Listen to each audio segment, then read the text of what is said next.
Welcome to Delta Green Future Perfect, Part 3, Episode 1. I'm Shane Ivey. I ran this game with a single microphone at a friend's house in 2015, before the publication of Delta Green, the role-playing game. Please forgive the sound quality. Amber plays anthropologist Penelope Hawtrey. Jeremy plays FBI forensic examiner Darius Fulquist. John plays FBI agent Aaron Dressner. Tabitha plays UC Berkeley librarian Harley Woodhouse. Delta Green and Future Perfect are copyrights and trademarks of the Delta Green Partnership. The previous operation was in Ohio, with these big Indian mounds. Mm-hmm. And there were people that had gone missing and hints that it had something weird going on with it. So your team went to investigate that, and you poked around and confirmed that there was some horrible evil threat going on, and then you went to lure the horrible evil threat out in the open, and that went really, really badly the first time around. And one of your people died horribly. So poor Jane. Yeah. And so then you tried it again with a lot more setup this time, and it almost went really, really badly again. But you managed to bring the thing down, and it was this horrible deformed, like half snake, half person kind of thing. More snake than person. But and then you also sort of confirmed there was something weird going on in the mounds, some of the mounds themselves, and based on information that you'd gotten from sort of historical information that you dug up from the area.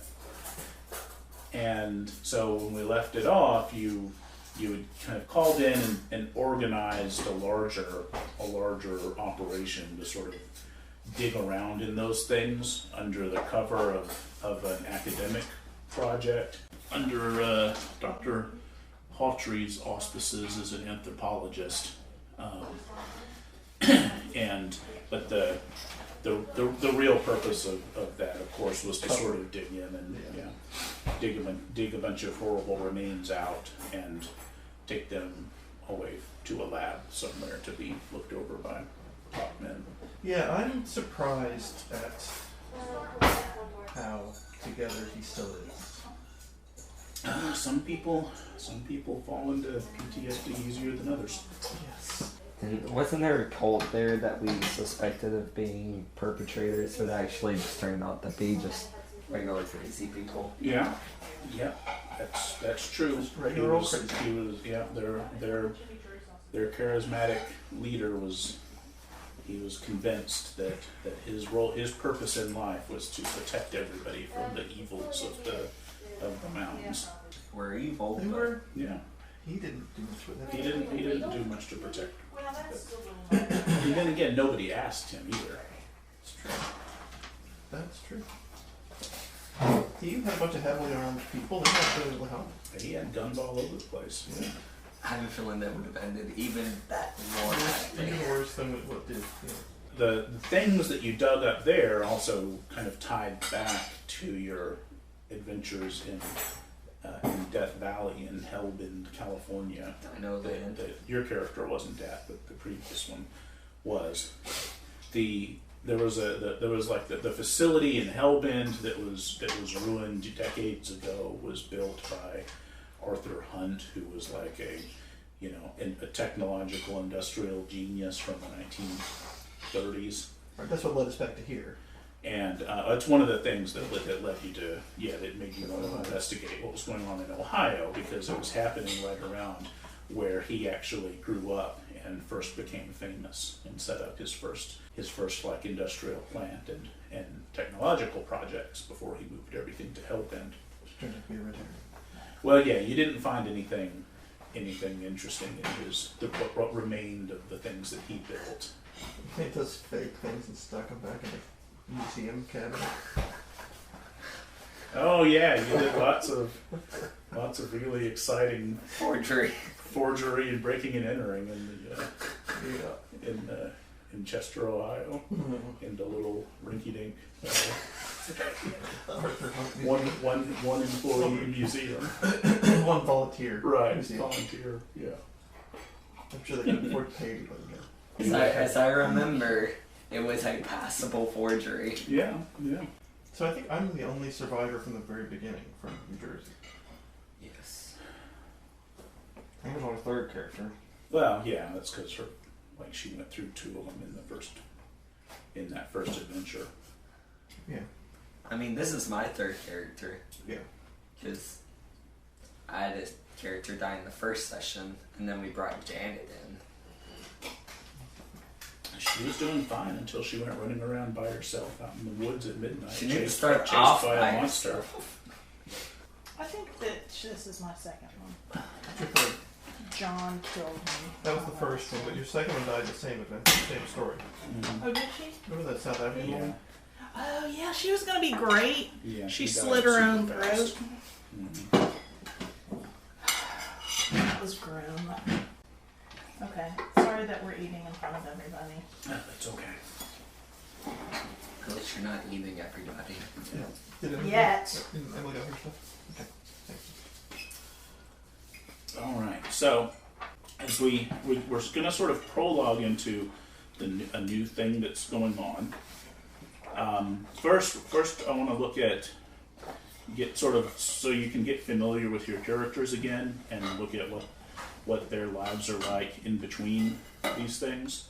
In some cases, actually, in one case, we're gonna get some of that because the other two are spoken for already because of ongoing plot developments. So, Kush, Agent Fulquist, I want you to pick and choose one of the home things, and then we'll kind of use that to explore something about your bonds and something about your sort of life in the real world. So while you're picking picking from one of those, I'm going to do stuff for the other two here. So Dr. Hawtrey. I just forgot her fake British. It's lovely. Yeah. It's a charming accent. Mm-hmm. Charming. It says so right on the page. Mm-hmm. Snake charming. You get Hoovians from miles around coming to run to you. Okay.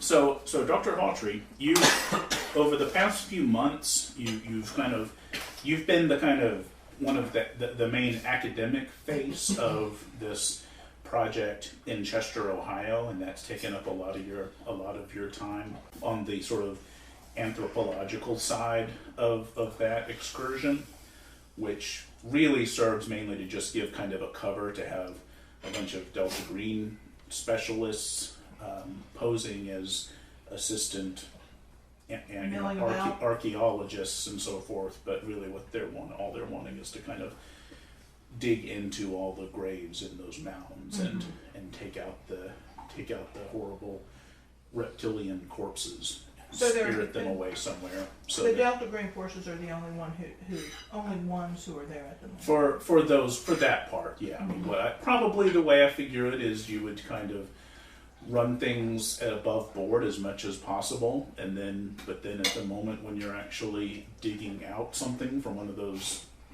mounds, you just have your team kind of on hand. Well, you could have like a legitimate team off to the side excavating areas where you know there's not that stuff. Right. Yeah. Exactly.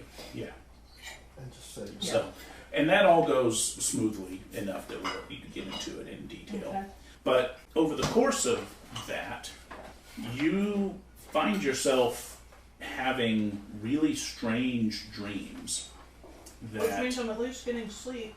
That you maybe, but you sort of wake up feeling like you've been so active and involved in something, but you don't actually remember what's happened to you night after night. And this goes on for days at a time, weeks at a time, months. So if I remember right, your character has one of your motivations is wanting to know about, sort of put a figure out the kind of scientific explanations Behind the for. mysterious. Yeah. So roll a 4-sided die for me.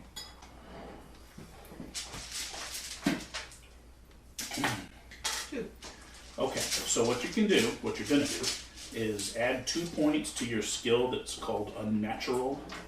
It's in the skill list. It's all alphabetical. So, Okay, so much better. okay, and then take off that much from your current sanity score. On the back. Right. It's on the front, Right. where it says your current score. Yeah. Okay. Now, what's your breaking point? 51. Oh, you got a long ways to go. Okay. So eventually, these points that you're getting in the unnatural are gonna translate into things you're gonna know and understand. So you want more? Yes. Okay. Roll a d6. 3. Okay, add 3 to your unnatural score and take that much off your current sanity. Alright, well, I'm going to stop there. You sure? You want more? No, not right now. There's a lot to understand out there. All you have to do is remember. What's your sanity? Doesn't matter what. I mean, I'm just trying to get like do you a remember little. how sanity checks work? No, don't you have to roll less You than roll. that? Yeah. You roll Yeah. your percentile, Mm-hmm. and you try and score under that. Right. Your odds are pretty good still. All right. Okay. All right. I'll try another one. Okay, roll a d8. You're dwelling on these dreams a lot. 6. Okay, add that to your unnatural skill I've learned so much.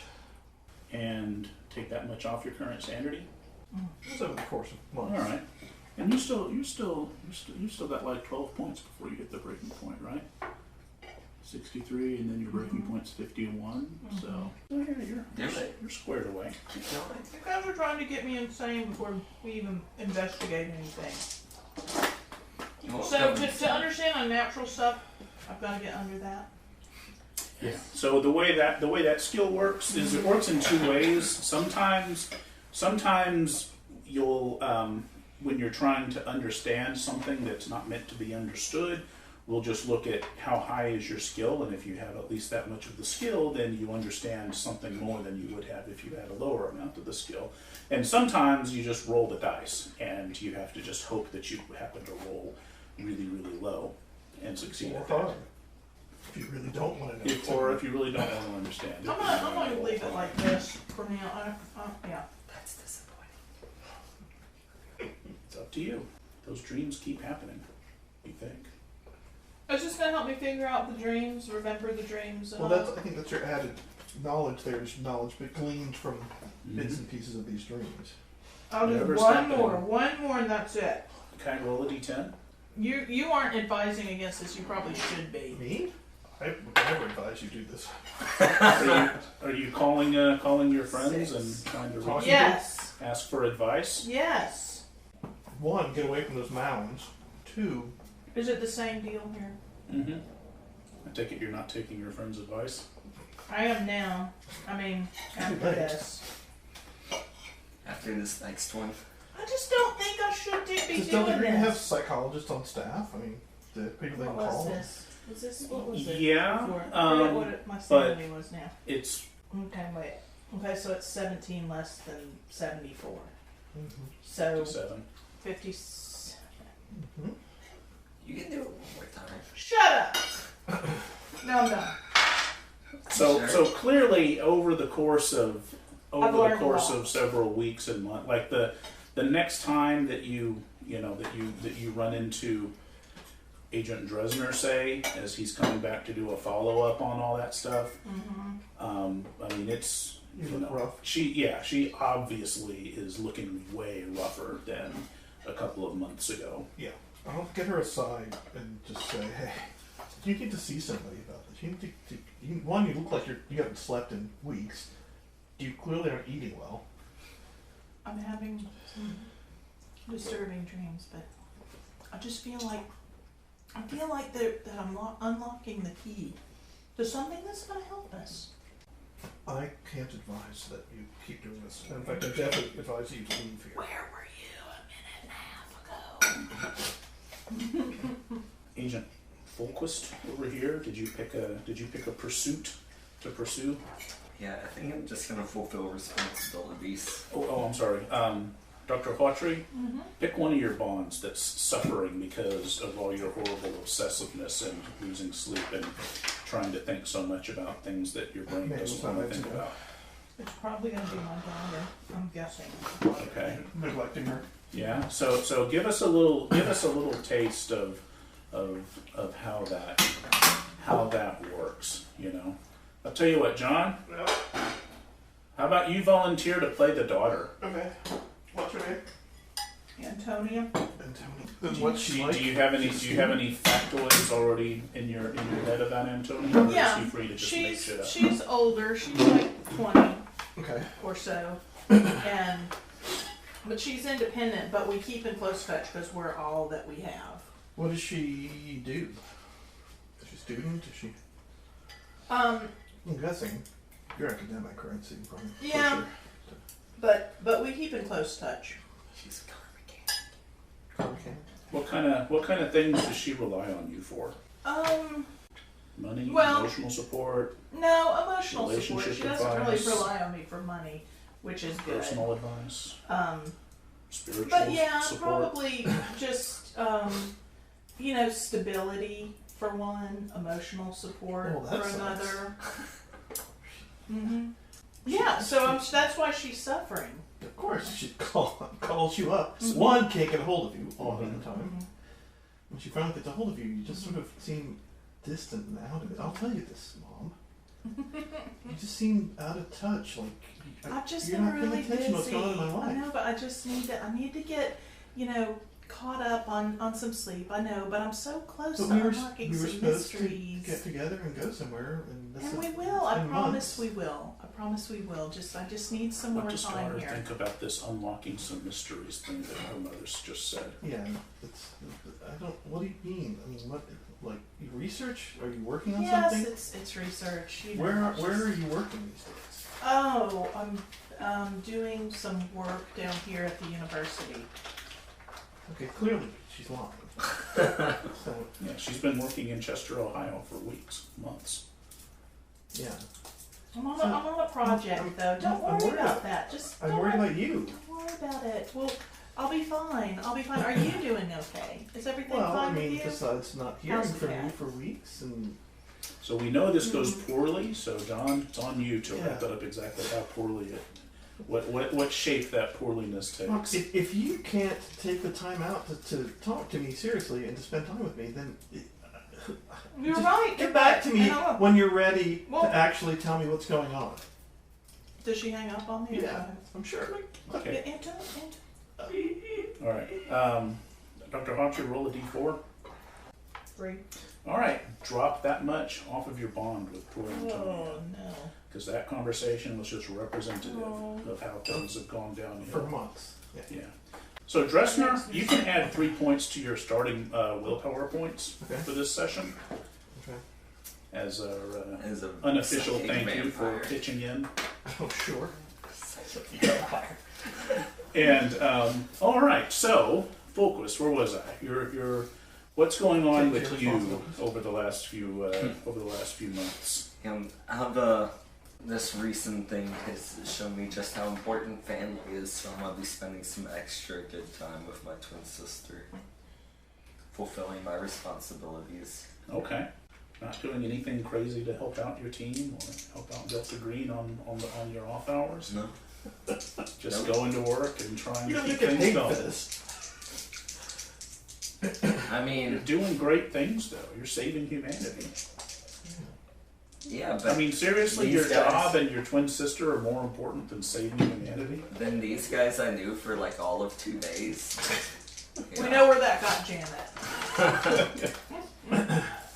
All right. So, fulfilling responsibilities. And tell us something about the twin sister. And Amber, you can do this part. Okay. You had to suffer with it earlier. So, give us something challenging that's going on with the twin sister and how that puts demands on Fulquist. Which in this case, he's apparently maybe fulfilling. So how does it work? You're going to need to make a charisma roll. Is that right? No, it's a sand check. Oh yeah, because they want to see how well you're connecting with everybody. Because if you're What's this challenge? What's the crisis here? With the twin sister? Yeah, he's trying to spend time. He's trying to make things good. And Did your sister have any kids? Are you the uncle? No. Okay. Just curious.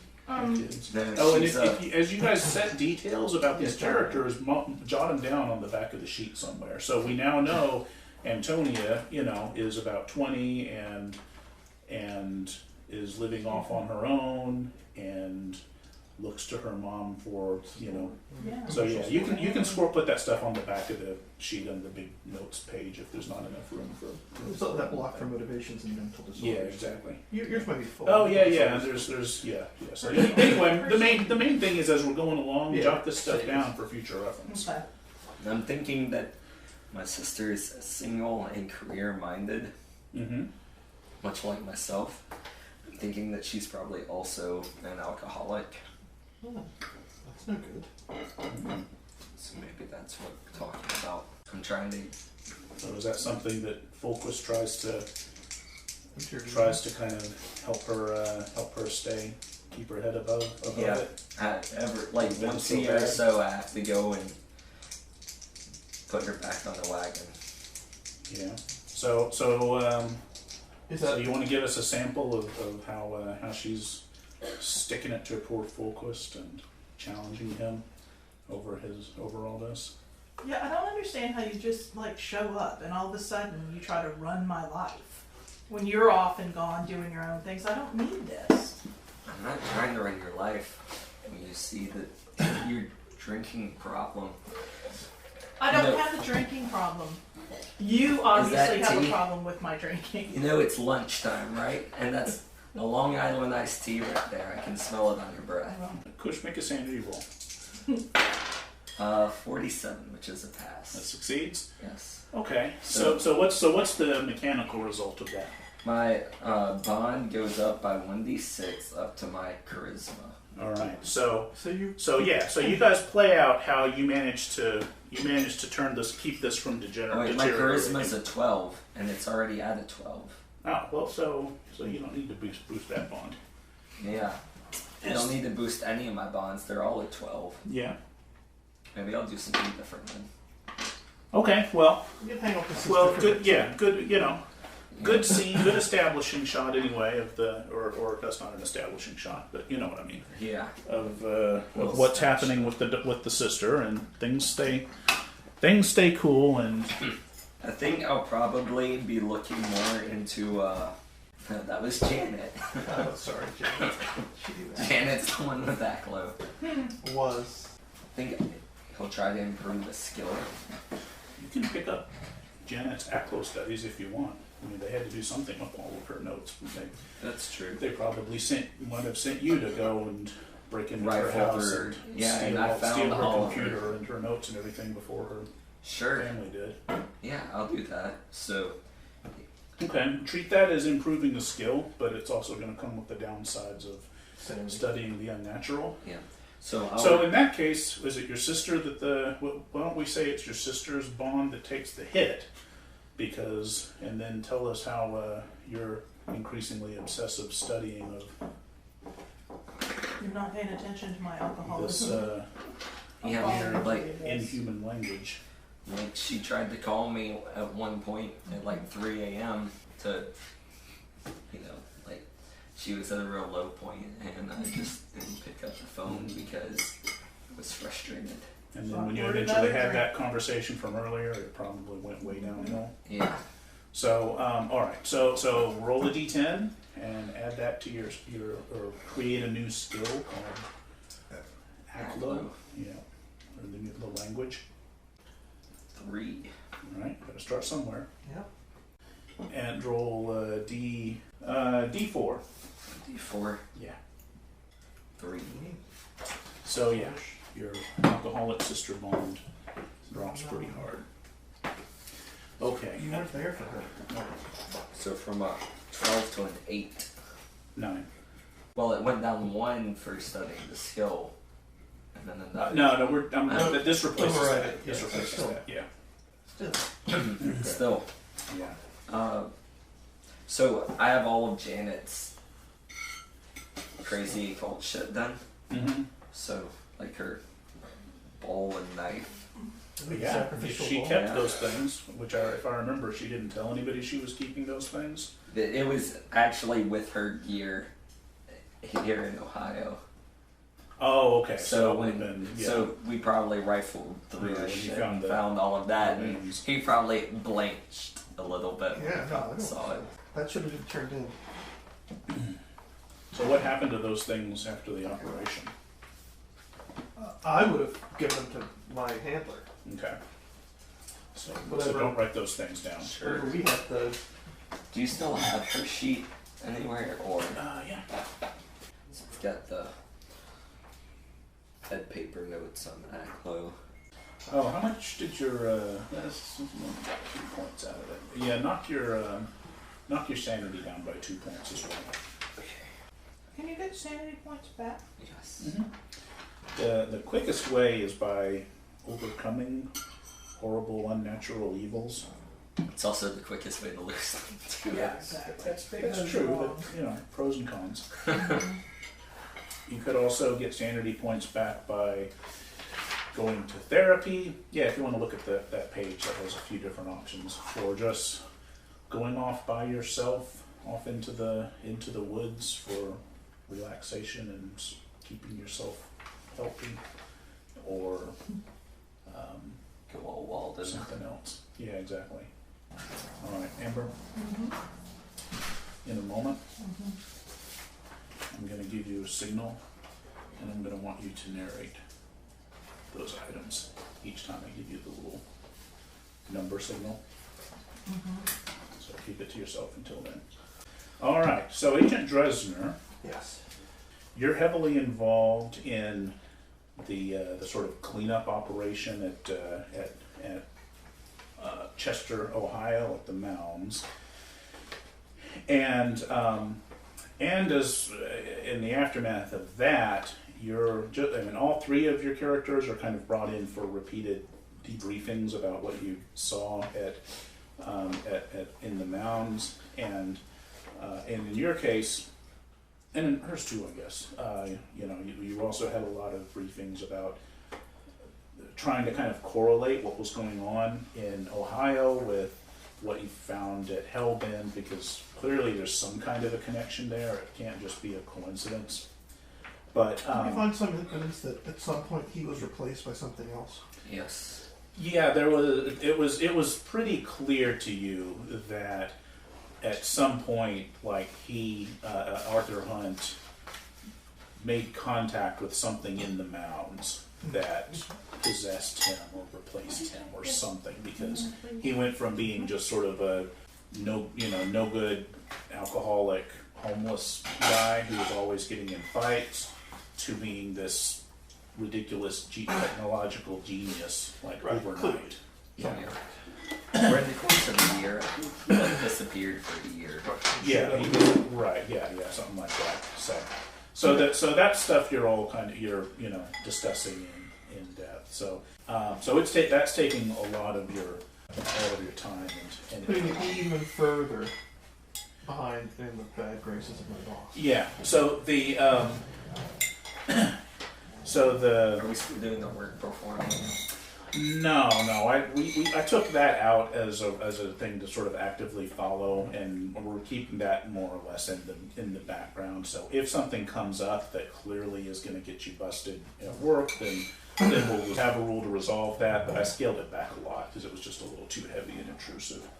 So, but this is a new pursuit called staying on the case that I'm forcing you to do because of plot reasons. Okay. And so what that's going to do is it's going to reduce one of your bonds by 1 as other responsibilities kind of lapse.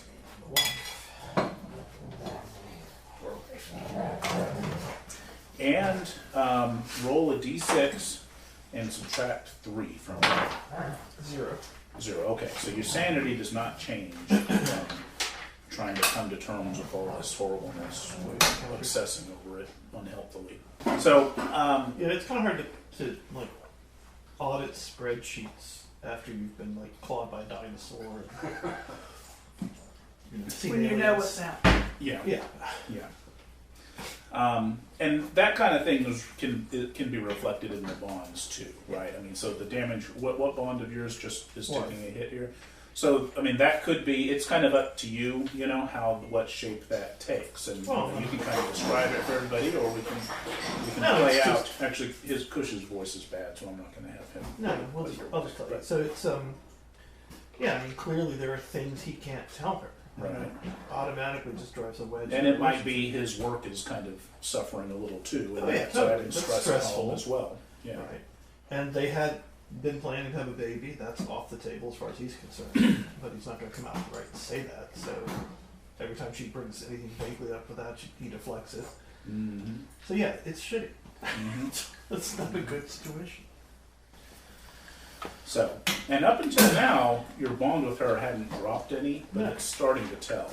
Yeah. Like Well, it's yeah. starting to kind of strain. So, amid all that, you're called out to Wright-Patterson Air Force Base, Okay. which is also in Ohio, if I remember correctly, Sounds conveniently enough, Yeah. but sort of in a corner of the state. Big sprawling Air Force base with a very large set of research facilities, colleges. It's this huge thing,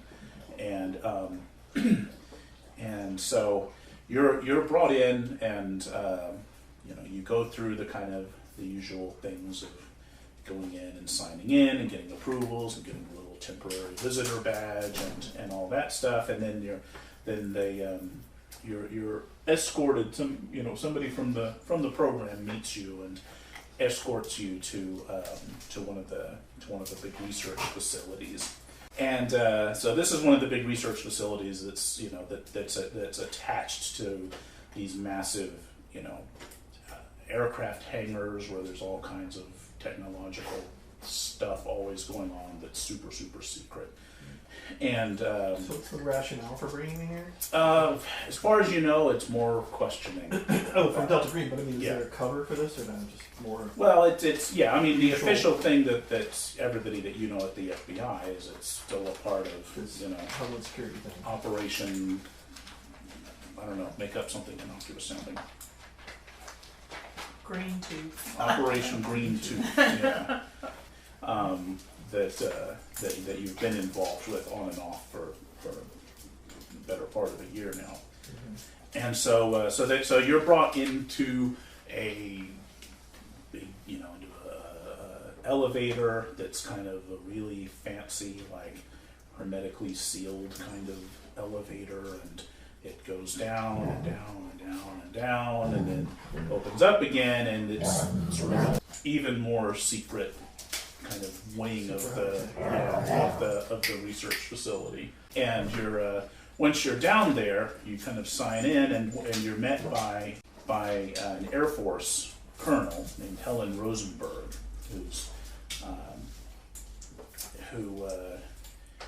you're probably, I mean, you probably know her. I don't know if you know her personally, but you're going to be meeting her here. And what you can find publicly is that she's got multiple doctorates in physics, and she's kind of an academic, heavy hitter. Okay. But she comes out, and she's middle-aged and trim, and doesn't meet you in the sort of full fancy uniform, but the kind of standard work uniform, and shakes your head and sort of smiles a little as she says, welcome to Hangar 18. And she sort of smiles and says, that's what we call it here anyway. Don't share that around. Oh, of course not.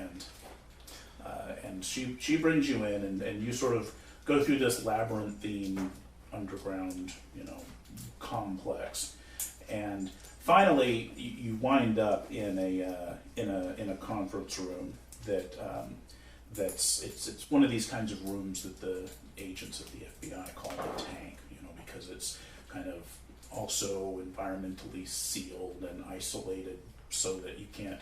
It's impossible to eavesdrop out of it, you know. And so there's wire. There are monitors in it that show that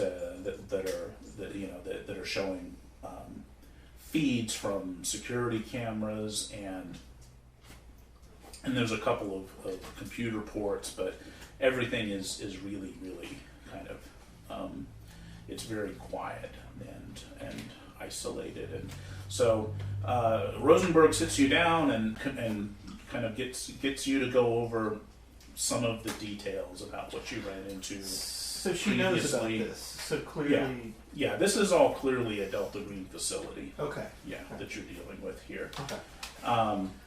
And so, and her interest is exclusively on the well, it's on the gate. Oh, okay. That you found in Hellbend, right? Yeah.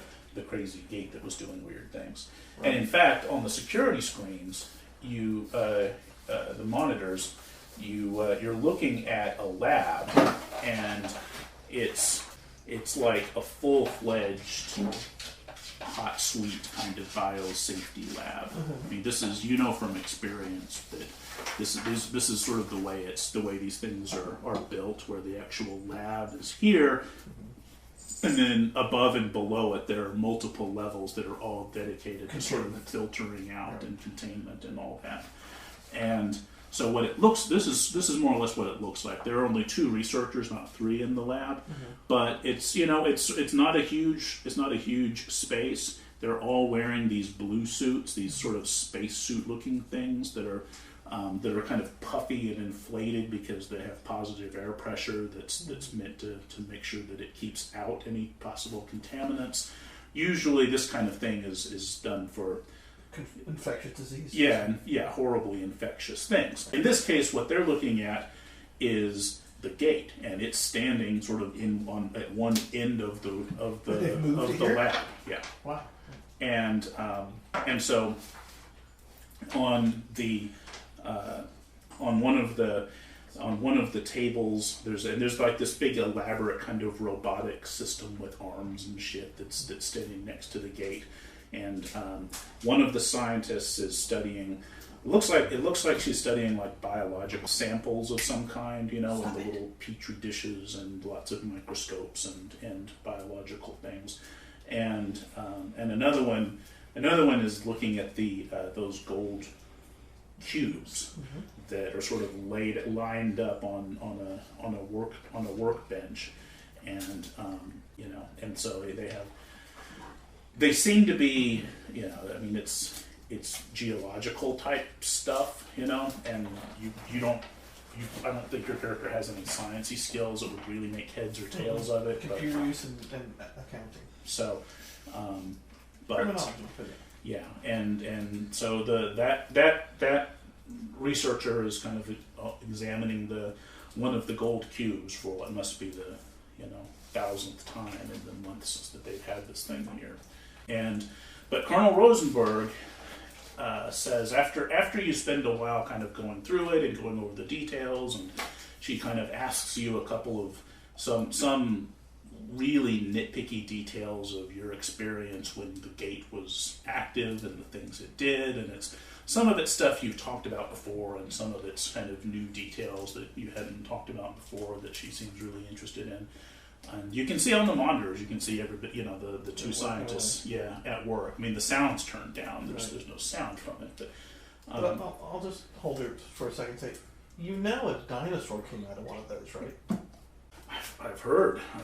I've read your report. So, I mean, I guess you guys are taking all the precautions in there, because who knows what else is going to come out of that thing. Well, it's without the we don't know much about it yet, but we do know that without the cubes placed, it's inert. All right. And you can see on it, like, it Right. doesn't have So, that weird misty thing going on that you saw before when you found it. It's just like a hole, basically, like an arch, and beyond it's just the wall that you would expect to see. And she says, when we were there, sorry, who Yeah. went? Didn't somebody go up and place a cube in it? Yeah. Janet did. Yeah, that's what I thought. Okay.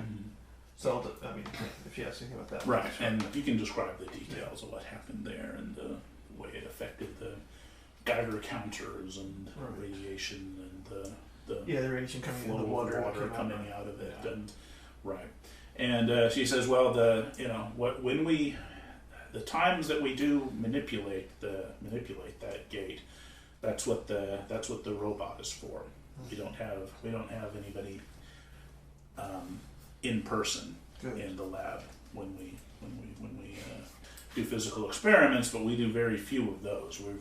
We're devoting all of our time so far to just trying to figure out whatever we can of the cubes themselves without, which is hard. We don't dare take a sample off of one of them or do anything invasive to them, but we have to we still cannot get the thing to work controllably and Well, What is you know that Janet was investigating the language on the cubes. Yeah. And that was ACLO. Yeah, well, I mean, we can. I'll mention that. is that stuff that would have come up before and you would have talked about? Yeah. Yeah, because Yeah. Because we knew at the time either we looked Right. it up. So We that's heard- material that Rosenberg would know then as Yeah. well, because Yeah. she's been we studying all the debriefed reports. from And, it, yeah. right. But I mean, that seemed to be the symbols on the cube seemed to affect the behavior of the gate.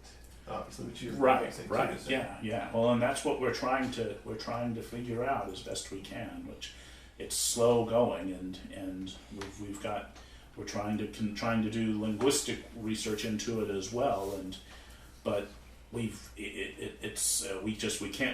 haven't made heads or tails of it yet. And we've got to get it to work. 3. On the screen that shows the lab, the Mhm. geologist who is studying the gold cubes picks one up and walks it over to the gate. He says, "This is Just kind of go in the background while we're talking and Yeah. glance over and look. yeah." And she says, "This is well, we've got to get this thing to work. This isn't just a gate. I mean, this isn't just a portal. We have gates. This is and that might be news to you, by the way. This is That's totally news. Yeah. a time gate. I mean, this could change everything. Literally, just imagine."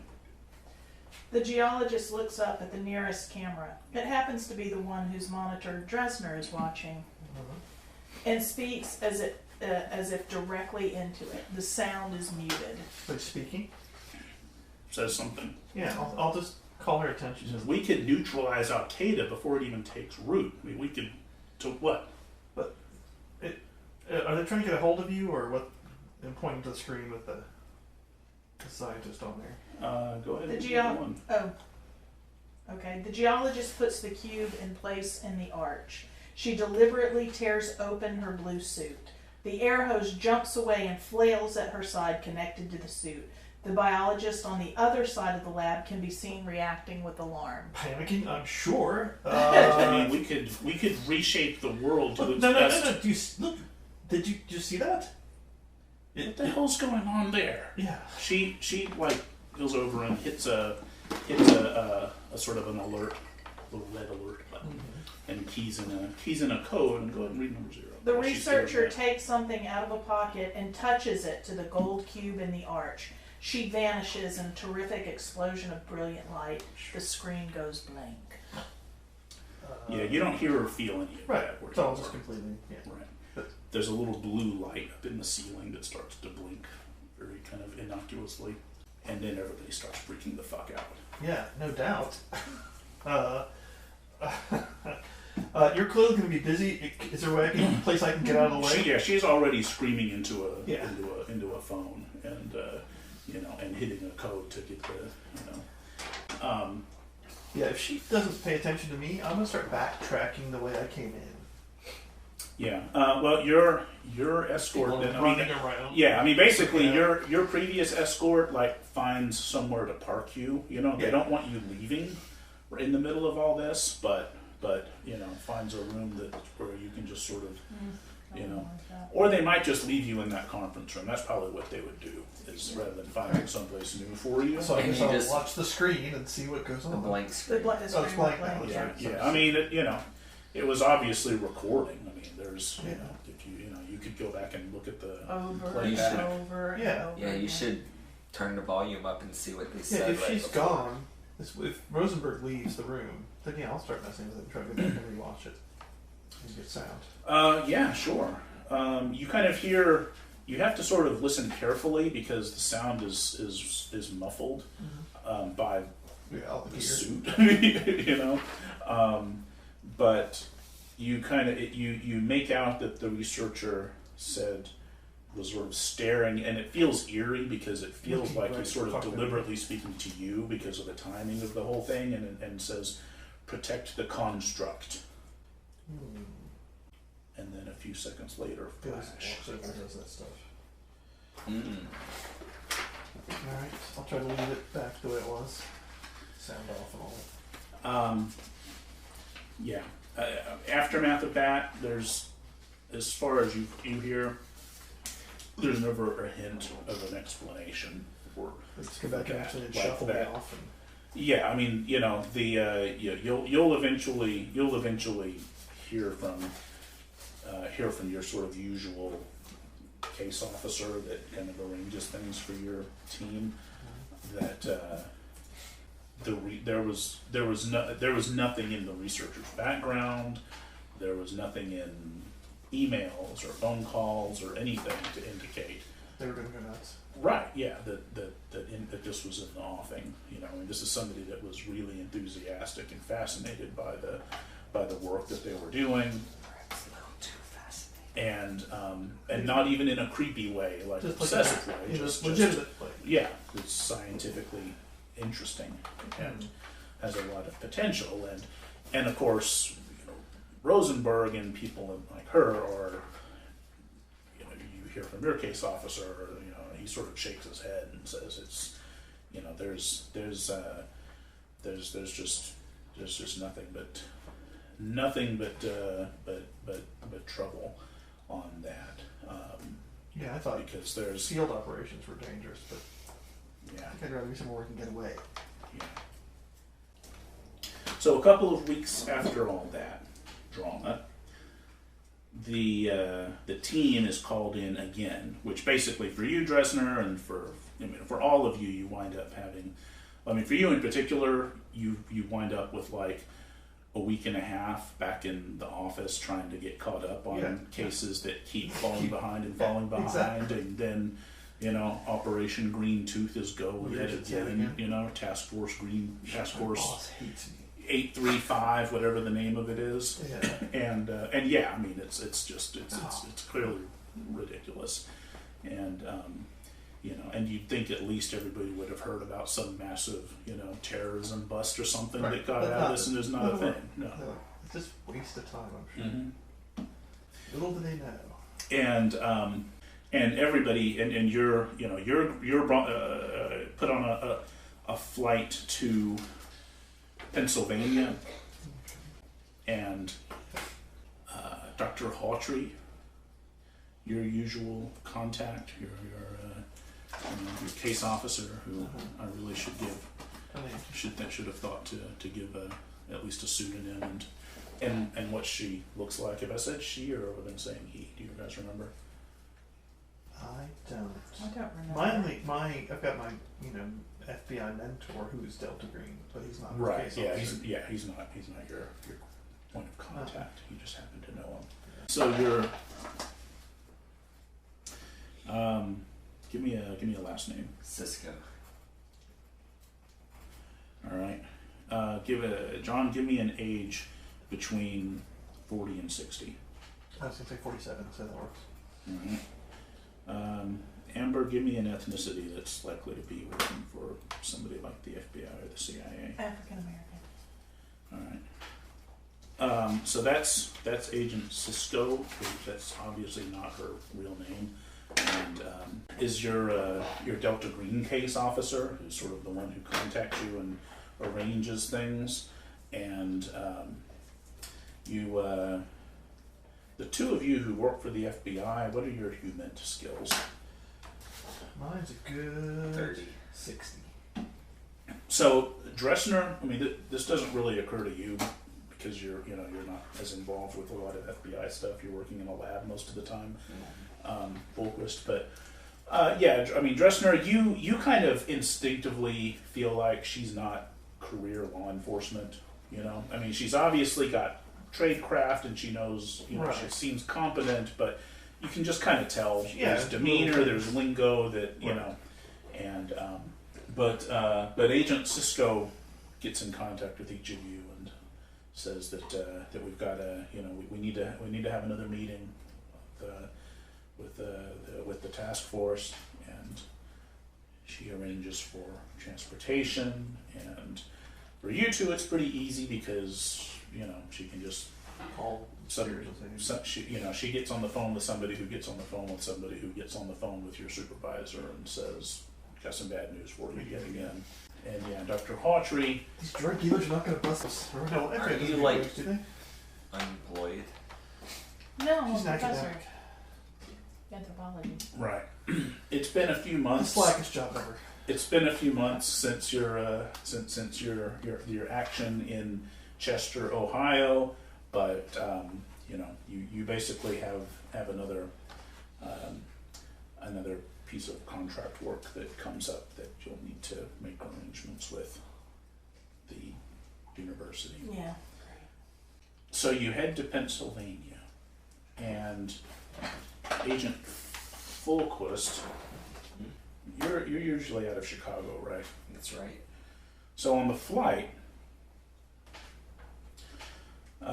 you're sitting next to a sort of disheveled, introverted, nervous-looking young man, maybe 20 years old. What's your demeanor? Are you friendly, outgoing? You try to talk to people and make friends, or are you just one of these flyers that wants to sit down and have everybody shut up? Yeah. Yeah. I'm going to read a book. Yeah. Okay.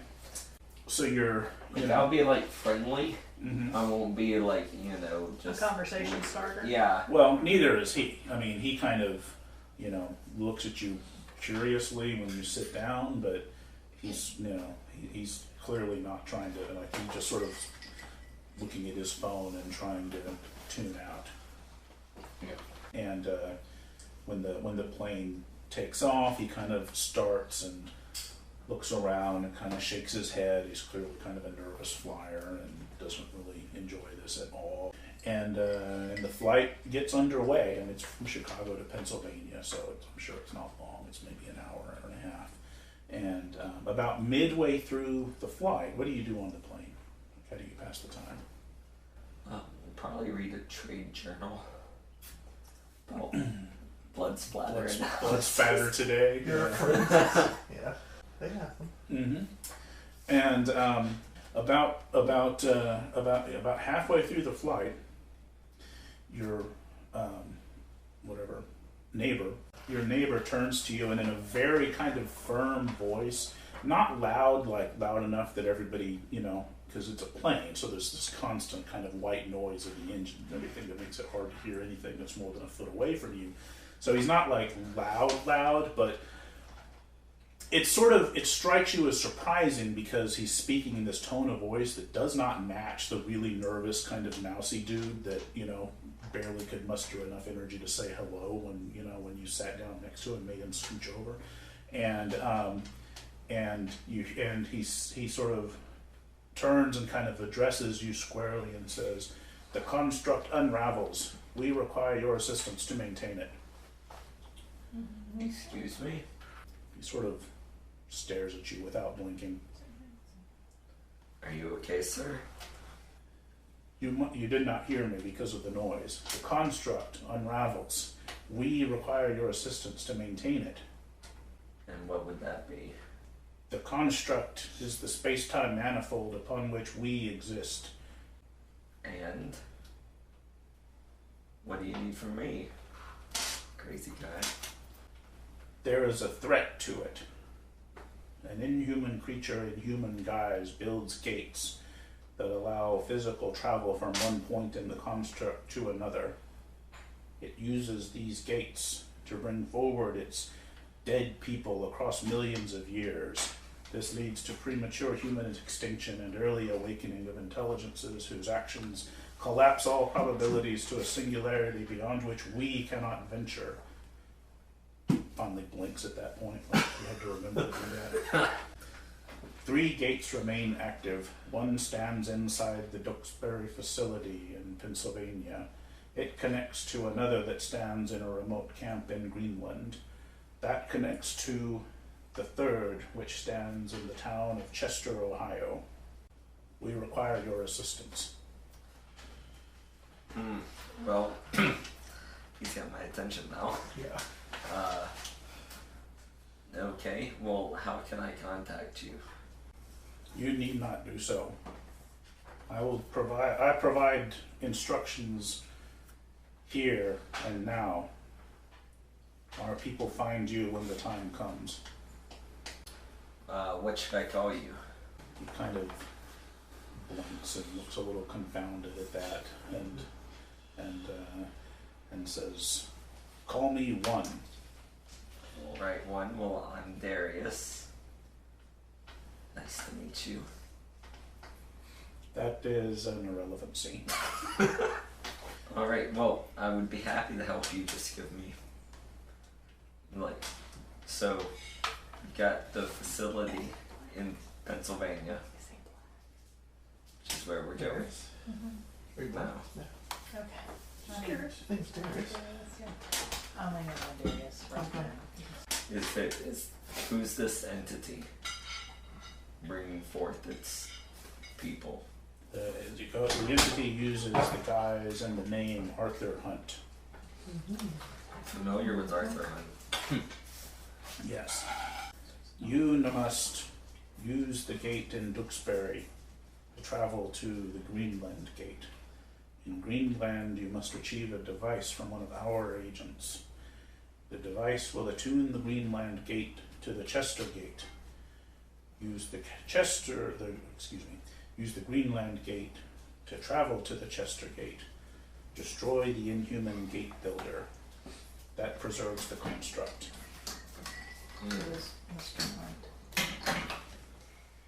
And how do I activate the gate to travel to Greenland? That gate is attuned to the Duxbury gate, he says, is attuned to the Greenland gate at all times. So it's even now currently active. Correct. Why can't I just travel from the Greenland one or from the Duxbury gate to the Ohio gate? The Duxbury gate is not attuned to the Ohio. Stupid question is that? Clearly. Well, can't I just pull the cubes out and rearrange them?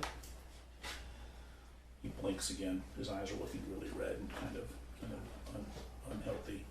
No. So, I travel to Greenland, get a device from your agent, change the Greenland gate, and go to Ohio, Yes. and then take care of Hunt. Yes.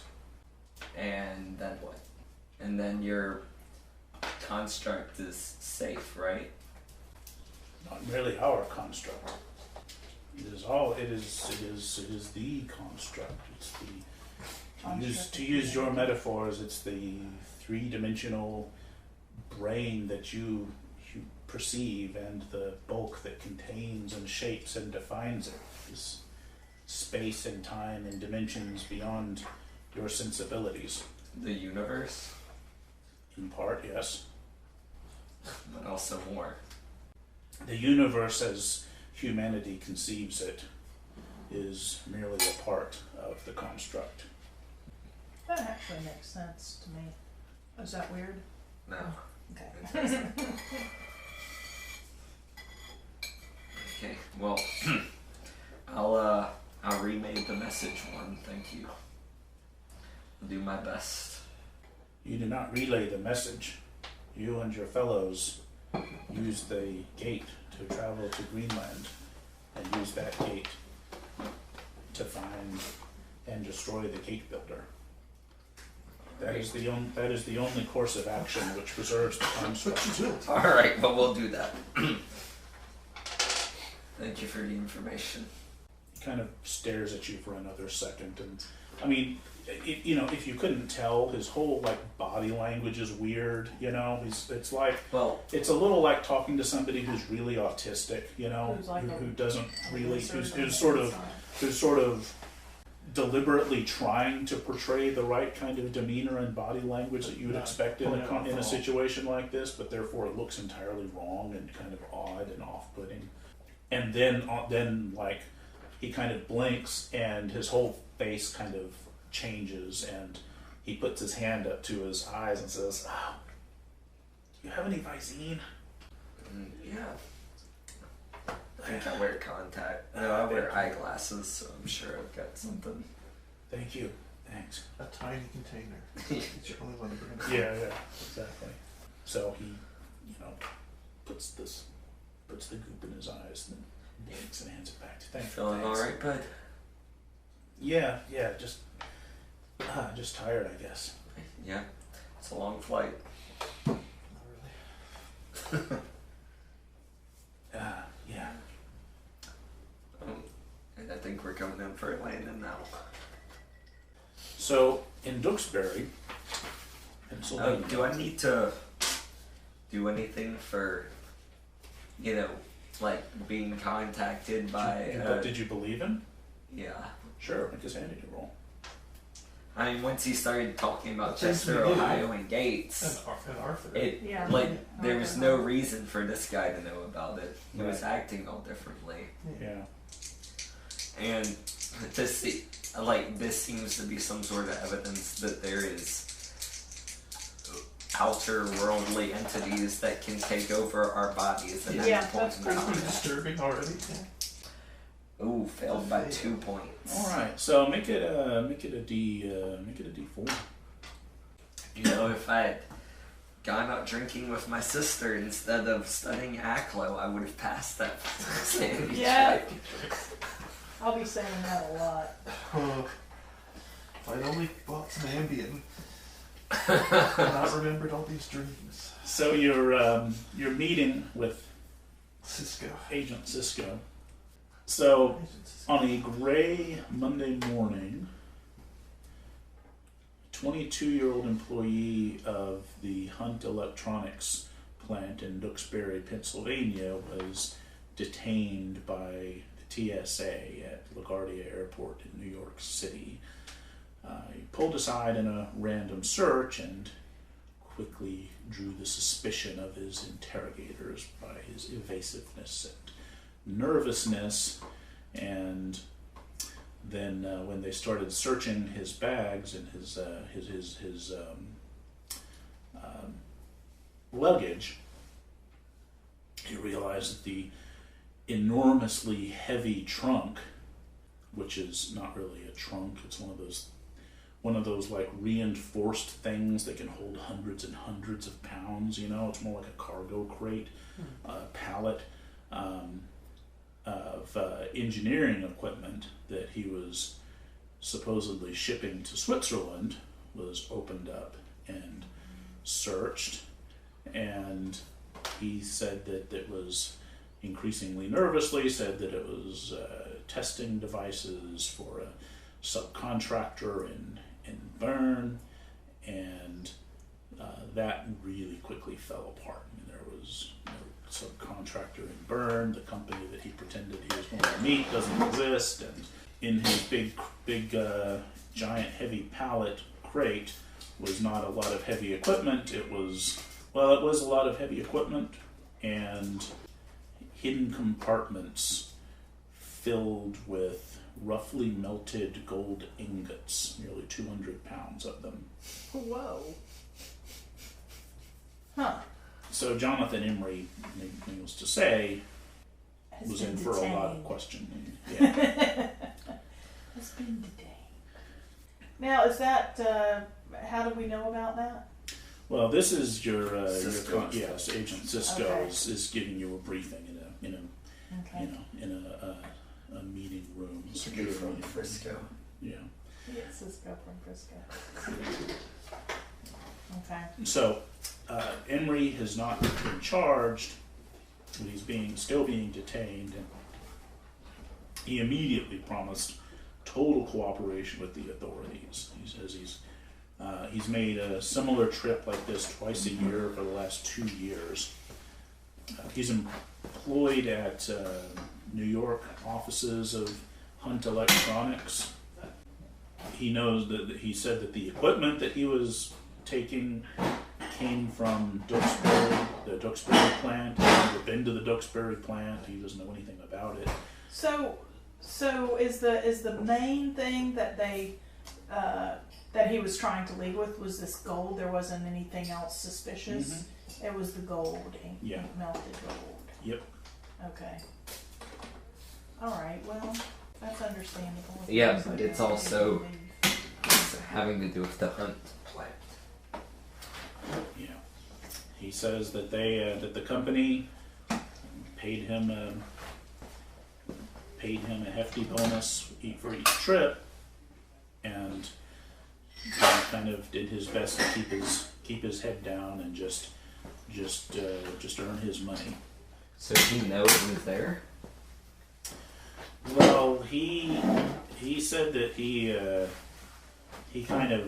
could tell something was up. I mean, he was under strict instructions to not open the cases himself for any reason, to always check the luggage through as specialty, technical equipment, and never let it out of his sight once he's on the ground, and always bring the containers by a specialty van to Credit Suisse Bank in Bern.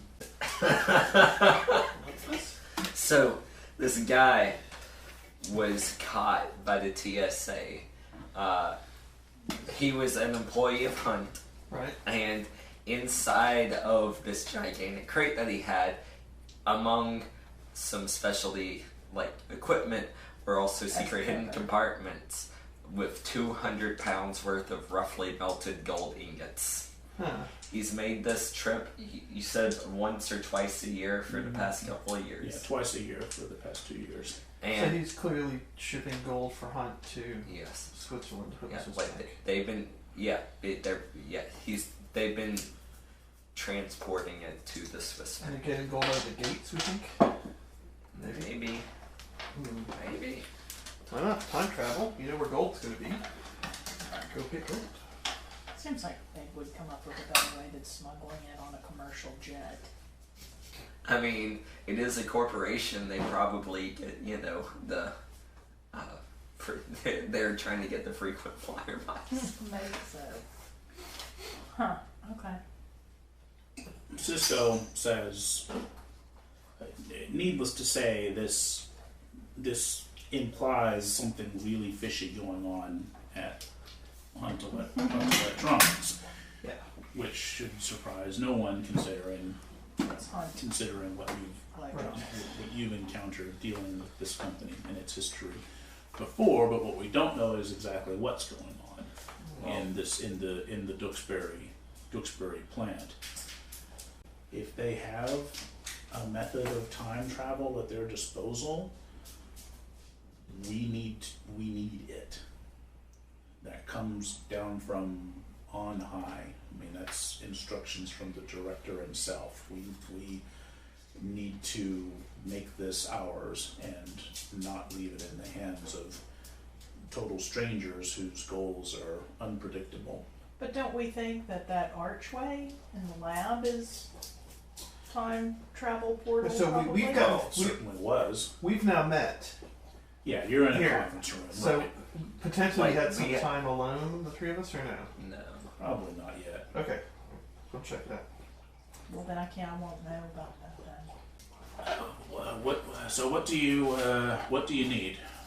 We need you to investigate the Hunt Electronics plant. Find out what's in there. We know that security is very, very, very tight. We know that we've gotten IRS records. We know that they have that most of their employees live on site. And now that they've been kind of caught doing something, their security's probably gonna be really, really doubled down. They're gonna be on the lookout for. Live on site. I'd say a lot of their employees spend time living on site. It's not like full time, year round. Nobody ever leaves the compound, kind of a thing. But they have, it's a little like firefighters, where we'll have 2 weeks on and 2 weeks off, kind of a thing. Is there going to be any sort of investigation at the plant having to do with this gold? Like a civilian investigation? We can spin it that way if you like. At this point, the FBI has taken over the TSA investigation. It's our people within the FBI who have taken it over, which primarily means the two of you. And that seems like the best way to get in there. Yeah, I agree. Need to physically get in there. So. I was thinking about maybe infiltrating as a, to try and get in at maybe even I don't know, some sort of job of. The problem with that is none of us are skilled in that sort of area. Right, we're not engineers or anything. Unless you wanted to go in as a cleaning lady. No. Well, my thought is, I don't. I investigate white collar crime as my day job. So, I've got the skills to do to follow the money stuff. And it's just we have this lead that they're, apparently sending gold in there. Obviously, Swiss banks are not going to give out that information, but we can maybe try to work out. I can certainly tell you whether they're legitimately getting this money or not. Well, it's melted gold, Pete. Yeah, but I'm That's saying they. unlikely to be. Right, but they. Can we, if it was legitimate, they could have bought it. does he have pictures When it of the melted, it's roughly not melted melted. gold ingots? Yeah. What do they look like? Do they look like what you imagine is in Fort Knox, only it's been slightly through a microwave, or chocolate Sure, that's been I melted like out in that. the sun? Yeah. Does it look like there was any insignias on them that No. are slightly melted, or No, nothing like that. Just gold. They're getting gold. what would cause gold to melt slightly like that? Well, they look like they're. Do they look like they're just poorly cast? Yeah. Like it was melted down and put into crappy molds, Right, and so right. it's got Oh, not- ragged edges and stuff. Not Right, like it was yeah. a giant pile of gold Well, so bullion that spontaneously melted into went a Google, little. right. Yeah. No, No, more it just like, it more looks like like it's people are been making their shaped own to ingots, be transported, shitty. but not very good at it. Yeah, Okay. that's not their. I was imagining like a stack of gold ingots blob. that had slightly melted Oh, enough okay, so yeah. that they congealed together. No, not quite that spooky. Okay, so just Just people making their own, hundreds of pounds not of very well. gold being smuggled. Right. So it's getting in there and actually being able to investigate. I don't see how we legitimately get in there to. Well, what are we investigating? What do they want us to Well, they find want out? us to find. Well, they they- suspect the time travel thing is I mean, something, right? That's what he said. it's Hunt. Right, Every place we've been with Hunt has had one of these gates, so potentially or- there's something here. potentially. Well, what about this? I don't guess You we don't know. know I yet. don't know about the thing, do I? The No, plane, his I- plane. Let's thing. come up with any questions we're gonna ask Cisco, and then we'll discuss this stuff on our own after. Yeah, get us some cover IDs as Some- investigative. Some legit looking warrants. Yeah, something so that we can go in there and get the information we need and have kind of free reign to wander around their site. Well, that's gonna be tricky. Yeah. All right. Is there some kind of agency that oversees safety at this sort of thing? Like at their kind of plants? Can we get fake credentials for that? Like OSHA? or something? Not even OSHA, but I meant I was thinking atomic energy, but it's not atomic. But something equivalent where they Is there anything Yeah. that oversees this? Sure. Yeah. I mean, there's certainly going to be, there's the EPA. There's Right. all kinds Right. kinds of alphabet soup. Agencies that we can Yeah, organizations delve into, for industrial safety and things. That seems like a legit surprise inspection kind of cover to get in and see the public parts anyway. So Cisco kind of makes some notes and says she's going to make some calls and see about setting up. How do you want to spin it now? You want to spin it as a industrial inspection or something like that? Yeah. What's our pretext? What's our justification? I mean, that would be the best way they get us around. Yeah, and then we have a legitimate reason to go in and demand to see different parts of the plant and stuff. Just say we got a whistleblower who called them on safety violations and we're investigating. All right, I'm gonna set that. I'll make some calls and see what we can set up. Alright, so we'll stay at some hotel nearby. We're in Duxbury. Yeah, it's Duxbury. Western Duxbury Pennsylvania. is it's basically a company town. Mhm. I mean, Hunt Electronics is the main industry. The company and its its CEO William Lassiter has bought a lot of the town just sort of piece by piece over the years, and paid enough money in the deals to keep the locals happy, to make the locals happy to sell. And so it's got good schools. People that work for the company are paid well. Everything stays calm. There's almost no crime to speak of. So just keep a low profile and keep everybody happy so no one raises a fuss about anything, and continue with their time traveling, gold smuggling, alien fighting ways or whatever. Right. And I mean, whatever they're doing, I mean, the plant is, it's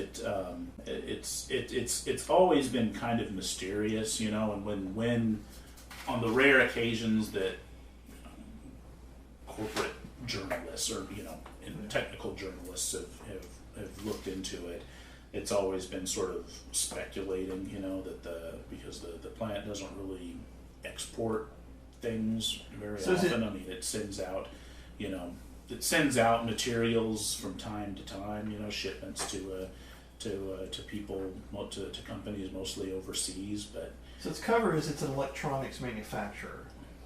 It builds yeah, electronic parts. and design and right. Yeah. So this plant seems to mostly just be involved on the design end. Okay. Good.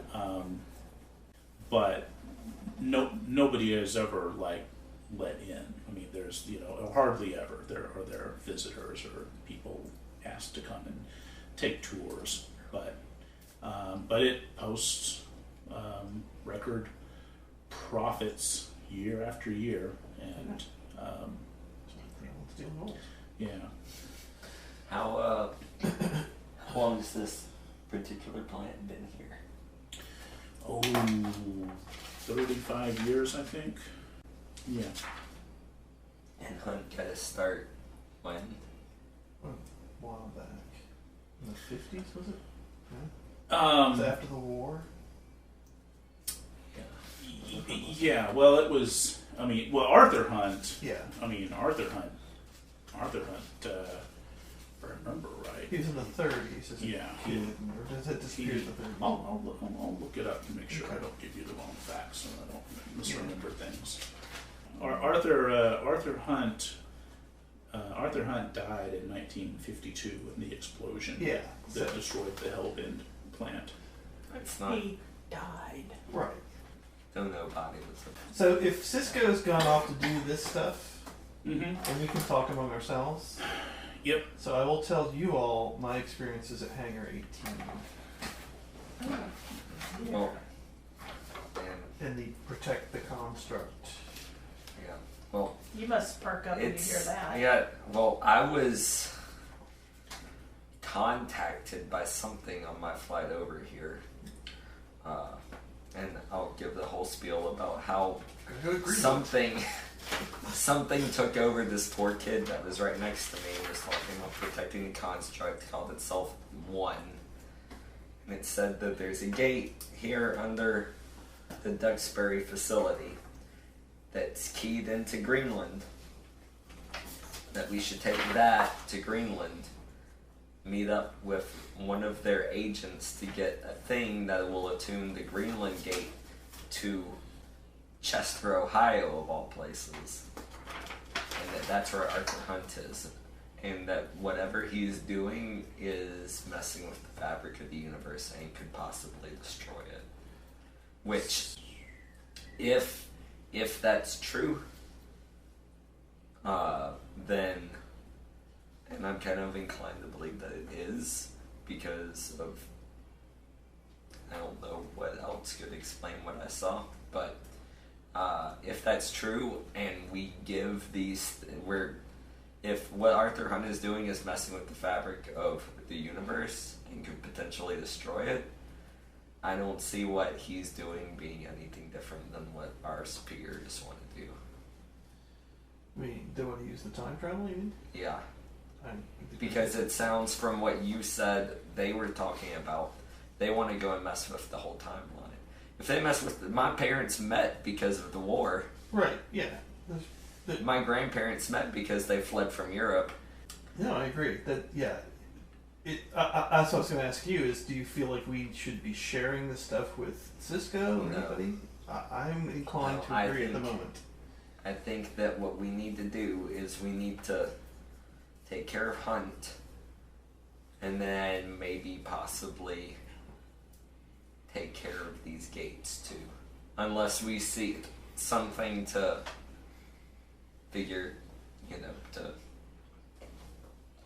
So you're talking about, like, not following through yet on the mission that we're being sent on? No, we'll follow through with that part of the mission, and then we might just need to go a couple steps further and without any particular... Listen, I don't know if y'all have heard of an ulcus, but I was there, and...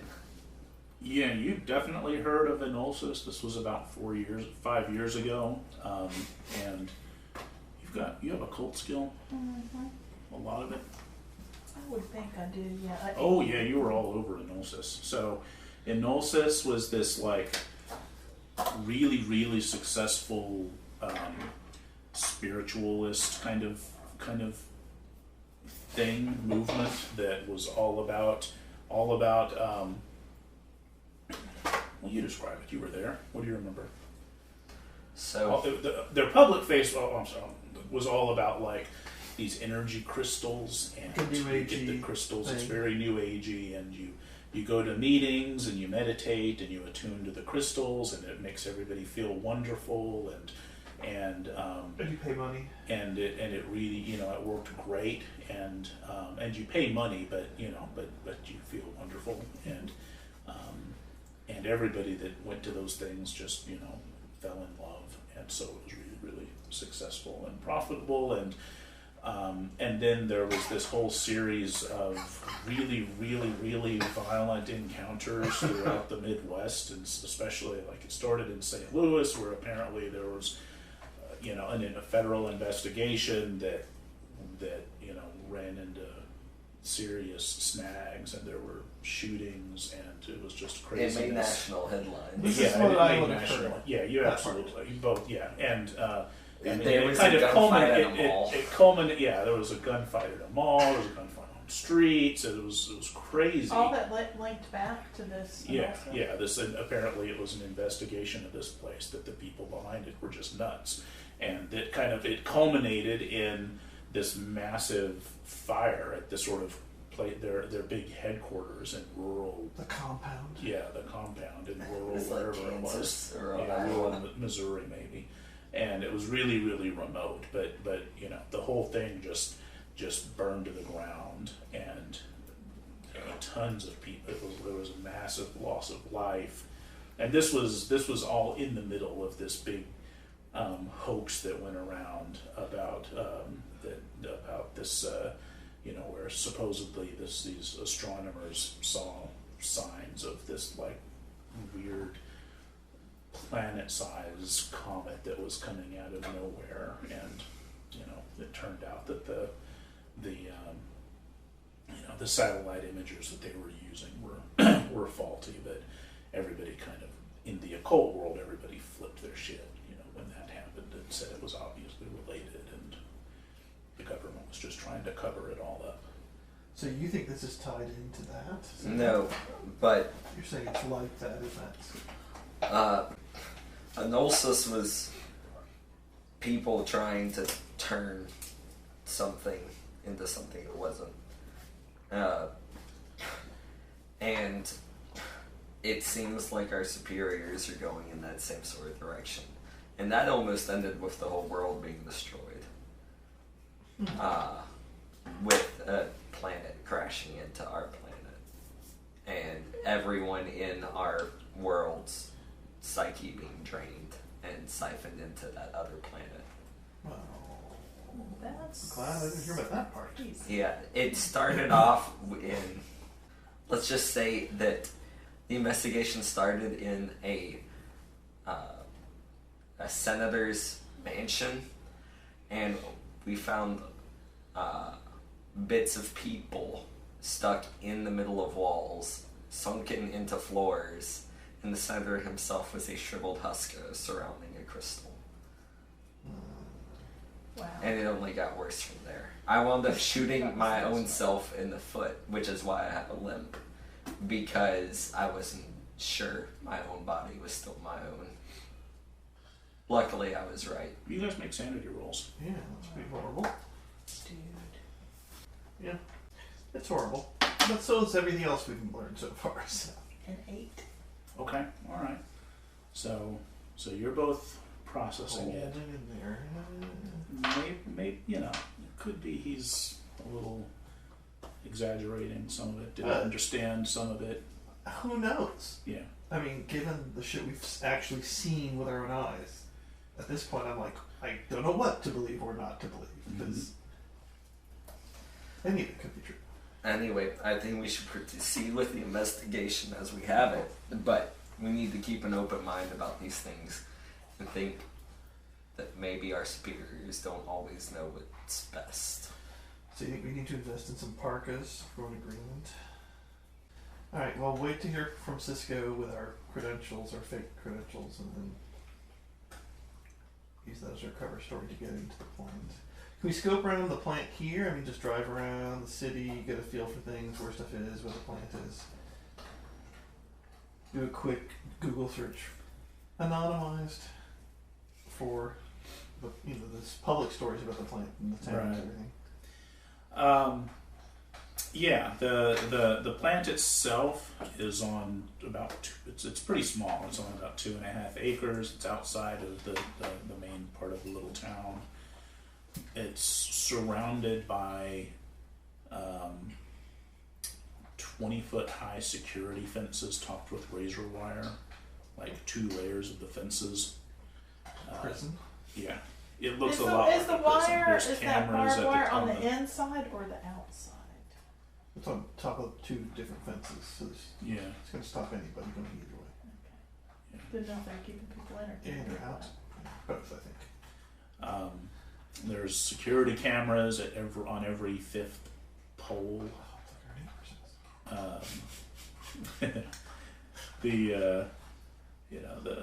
Everybody parks. There's a big parking lot. You can tell just sort of looking at old photos that everybody parks outside the facility in a big black parking lot,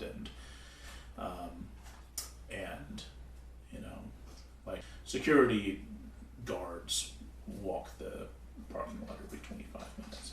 So employees park there and then go to go through the main, heavy security. go gates. through a couple of gates and into the into one of the 2 security buildings for before they go into the main thing. So there are 2 main buildings and most of the work seems to be done in. Most of the work's done in building B. Building A seems to be relatively sedate. Yeah, we could just go park somewhere off the side and observe the place for a while and see what that pattern looks like. They seem to have shifts that they work, or is it all kind of primarily day work? Yeah, I mean, people. There are cars that come and go at the beginning and end of each day, and then there are some cars that sort of stay there long term. And are there any drainage pipes? I mean, yeah, it's an kind of industrial plant. I mean, it doesn't look like heavy industry, like if they were building thousands of iPhones every month kind of industry. But they're doing industrial stuff in there. Yeah, I mean, there's work being done. It's not just a false front. So you're gonna park kind of within sight of the place. Yeah, just I mean, somewhere. Surely, did they get us like a official looking car? Or Well, I'm sure you have our anything? generic, Yeah, you like have SUV or whatever. right. Yeah, Sure. since we. But we've got cameras and we can go and just sort of take some photos. I just want to get a sense of the patterns of movement there, like if there's like a night shift, if there's enough cars there that we think they're working around the clock, or if it's just... Yeah, I mean, some of the cars definitely stay there. I mean, But we think the this time that you were watching. This is mostly research. Bernie says victory in Wisconsin. Yeah. The percentages. Good. Nothing. No numbers. Not yet, I'm sure there's So is this all 3 of you hanging out in the Which one to? in the van. the SUV on your stakeout, or how do you like? What's your logistics? How do you do in this? How do you want to do this? I'm happy to do the computer stuff. Run those searches from the hotel, but I mean, it's up to y'all. Before we went in, I wanted to get a better sense of sort of what was going on with the place. Right.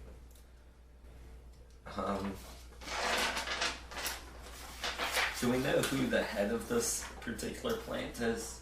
Yeah, William Lassiter, who's the CEO of Hunt Electronics. Overall. Mm-hmm. So this is the So headquarters? This is their, Yeah. Okay. Well, that makes a difference. What if we go trick in at night? Kind of unorthodox and would stretch our story, but by the same token, well, less people around to stop us and mess with us. It would take a while to get a hold of him and get him down there. unless he lives there. Unless he, but I can't imagine he does. Maybe. Hunt certainly did. Well, I mean, we can find out during our recon on it. Let's take photos of license plates of cars as they're going in, match them with the registration, the registry, find out who's working there, and who's coming and who's going, when they leave, what sorts of shifts they work. About how many employees are here. Yeah, that's another question. It's the whole town. It's like the big employer for the town, so it's got to be a fairly big facility in terms of the people. Yeah, on record there's about 550 employees. Yeah. Okay. Just look for the VIP parking places up the front. Yeah, and if he's a CEO, he might drive a company car too. Yeah. So he might not find one under his name, but it's worth a shot. Well, at least to know if he's there, when he's there. If he does drive his own car. Oh, he might have a vanity plate that says Lassiter on it. Hunt one. So yeah, while you're doing the searching, I guess we can be in the... I'll take photos. And you can drive. Okay. So how long do you spend I guess a day kind of Yeah, we're still waiting for sort the of stuff to be observing and consistent, then yeah. okay. And hit it at different hours during the day just to see what the activity levels are and Yeah. goings. Yeah. The are you making any efforts to be surreptitious about it? Yes, I Yes. think at this point we definitely would be because we don't have any of our Fake IDs or credentials? fake credentials and everything. Okay. How are you going about? Give me some sense of how you're going about being surreptitious. It's up to you guys. I am on the computer. So I'm guessing this is in like an industrial park. Yeah, it's outside the town proper, and it's kind of isolated, you know. So it's a sort of suburban area, but but yeah, the plant is it's in an area that's got a lot of trees and kind of parks and but that are kind of surrounding it. So it's not immediate. It doesn't have any immediate neighbors. We'll probably park as far away from the headquarters itself after we do an initial like drive-by of it to kind of get a sense of it. We'll park as far away from it as we can to where we can be reasonably certain that the cars heading past us or from us are from that plant itself. Mm-hmm. If you know what I mean. Like, I'm imagining that there's, like, if this is the plant, it's got its double rows of fencing, then there's a parking lot, and there's a drive from the parking lot to a road that's part of the industrial complex. Sure. It may or may not extend past it. Does it extend past it, that road? Or does it, like some industrial complexes, they have several different facilities off of them until they meet a long highway. Some meet highways on both ends, but others are just like a dead end sort of thing. Right. No, I mean, there's just one way into the complex. Okay. Okay, are there any other industrial facilities here? No, No? just the plant. So just it? Yeah. So it like kind of latches onto its own highway, sort of. Well, I mean, there are, there's you go from like the public streets, you'd go into the, one of them connects to the parking lot, Mm-hmm. and then in the parking lot there's that's where you go through the gates and the fences and into security. And you said it's kind of a rural area, so there's thick trees and shit. But there's not like a gas station across from it we can Right. park at. Right. So it's pretty much all by itself. Park on the far side of the woods and Like walk in. if you were wanting to set up an industrial facility that would be hard for people to spy on it without would be you this noticing, this is how you'd probably set it up. Okay. Well, probably the best thing then is I'll get a camera with a telescopic lens. You can drive by. We'll do a drive-by of it. And then I'll just camp out in a little copse of trees somewhat nearby and just try not to be noticed. And then you can come and pick me up in a couple hours or something. Okay. I don't think there's any like photography skill anymore. Or is that like a craft or? It would be an art skill for really fancy photography that required, that you had to have somebody with years I don't of care training. if But the for- license plate is center frame. Well, Right. I mean, for sort of ordinary use, so it's just going to be like intelligence or dexterity based. Yeah. So I mean, you would use the skill if you have to do something that requires tons of expertise. No, I'm just trying to. take legible pictures of licenses. And I'll get something with a high magnifying for the lens on this camera. Mm-hmm. That way I don't have to be particularly close. And it's not going to be a digital camera either. That way it's actually visible when you zoom in. Let's see. So, how likely are you to have this fancy camera? to Not start at with? all. Yeah. So are you? And I probably have a camera that I use at work because I tend to take lots of pictures of crime scenes. Sure. But I'm close up and I don't need Sure. a telescopic I'm sure lens. it's digitally used for that. Yeah. So I would probably need to get. I know my way around the camera, but I would have to get something. I would need to go to a specialty camera store to get something like this, I'm sure. Or just order it on Amazon and wait a day for it to overnight to LaQuinta. Yeah. That's probably better, actually, than buying locally. All right. So, fancy camera with telescopic lens.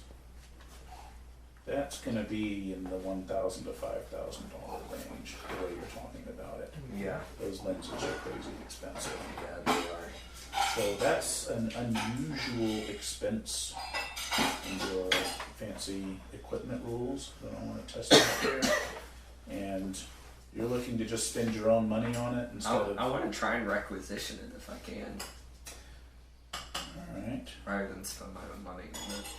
So whoever's putting in the requisition is Yeah. going to need to make a bureaucracy roll to make it happen. Alright, I got a 40 on that. We all do. 43. Okay. So put a little check mark on bureaucracy. Learn that you can't ask for these things. Learn to not make the request in that way. So so plan B is if you've got a bond with somebody in a position of authority that you can try to persuade to pull strings for you to get what you need quickly, you could try that, or you could just spend your own money, which is to say spend your own bonds, because that's what it actually turns out to have, the effect it has in play. I mean, I've got my Chicago field team I've got a bond with. I'm sure we've got a guy there who has the camera. Who could overnight it to you? Who might be able to overnight it to me. Did I mention that my twin sister is a It's about is that. a war photojournalist? Yeah. Bond with somebody. That's why she's not here. Yeah, unusual expense. Okay. Roll. Yeah. It's gonna hurt your bond because this is a really expensive thing that you're asking somebody to jump through some unofficial hoops to Yeah. make happen. But you can make a charisma roll. Right. 6. Okay. Yeah. So reduce that bond by 1 point. Alright. And your friends in Chicago are reluctantly It'll come through. shipping a very expensive, $15,000 yeah, exactly, camera out You didn't that even sign my birthday card. they're going to be on the hook for if you drop it. I'm gonna drop it. Yeah. Alright, well, guess we got what we need. Or if it gets teleported or anything like that. Right. Radioactified. Yeah. Yeah.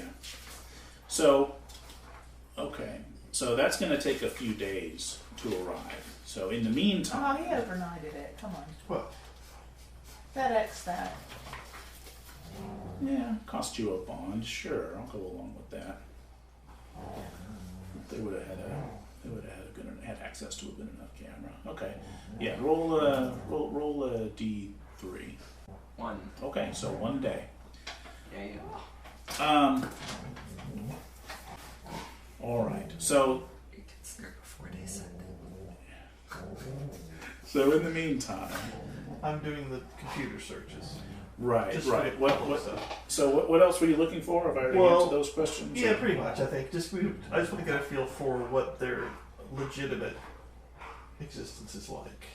So we have more sort of background to BS with when we go in for our alleged safety violation Right. inspection. Yeah, I mean, there's the two. Two big buildings. Yeah, there's the two main buildings. They do a lot of research, R&D kind of stuff, right? Or design on. Yeah, the only difference between the two, the building B has what appears to be a big industrial incinerator on one side.